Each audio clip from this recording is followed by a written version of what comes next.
మహారాజు తానే సమిధల్లె మారి నిలువెల్లా వెలిగెరా. భోగాన్ని విడిచి త్యాగాన్ని వలచి తాపసిగా నిలిచెరా.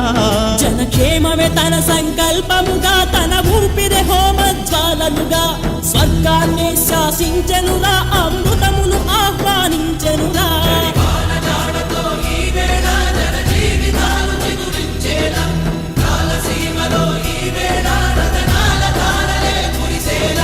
కల్లు కల్లు మని సిరిము వల్లే చినుకే చేరగా, చల్లు చల్లు మని పులకింతల్లు పుడమే పాడగా, హరివిల్లు ఎత్తి కరిమబ్బు వాన బాణాలే వేయని, నిలువెల్ల మంచు వడగళ్ళు తాకి కడగళ్ళే తీరని.